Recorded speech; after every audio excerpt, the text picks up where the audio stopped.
தருமபுரி மாவட்டம் பாப்பாரப்பட்டி அருகே அண்ணாநகர் பகுதியில் ஆதரவற்ற பச்சை என்கிற 90 வயதான மூதாட்டி ஓலை குடிசை வீட்டில் வசித்து வந்தார்.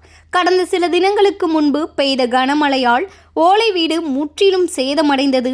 வேறு வழியில்லாமல் இருந்தார். அதனை அப்பகுதியில் இருந்த ஒரு சில இளைஞர்கள் அவரின் அவலத்தை பார்த்து வீடியோ எடுத்து சமூக வலைதளங்களில் பதிவிட்டனர். அதனை பார்த்த பாப்பாரப்பட்டி தாவேக நகர செயலாளர் ரமேஷ் என்பவர் அப்பகுதியில் கொத்தனார் வேலை செய்து வரும் இவர் தனது நண்பர்களுடன் அங்கு சென்று பார்த்துவிட்டு மூதாட்டிக்கு உடனடியான போர்வை, தலையணை, பாத்திரங்கள், உணவு பொட்டலங்களை கொடுத்துவிட்டு விரைவில் புதிதாக வீடு கட்டி கொடுக்கிறோம் என வாக்குறுதி அளித்துவிட்டு வந்தனர். அதனைத் தொடர்ந்து ரமேஷ் நண்பர்களுடன் சேர்ந்து அங்கிருந்து இடிந்த நிலையில் இருந்த ஓலை வீட்டை அப்புறப்படுத்திவிட்டு சுமார் 1.5 லட்சம் மதிப்பில் சிறியதாக வீட்டை கட்டி கொடுத்தார். இந்த வீட்டில் ஃபேன், லைட், மின்விசிறி மற்றும் சமையலறை உள்ளிட்ட அத்தியாவசிய பொருட்களுடன் சேர்த்து வீட்டை கட்டி முடித்து இன்று மூதாட்டியின் சாவியை ஒப்படைத்தனர். ஆதரவற்ற மூதாட்டிக்கு வீடு கட்டி கொடுக்கப்பட்டதால் சந்தோஷமடைந்த மூதாட்டி அவர்களை பாராட்டினார். அந்த புதிய வீட்டிற்கு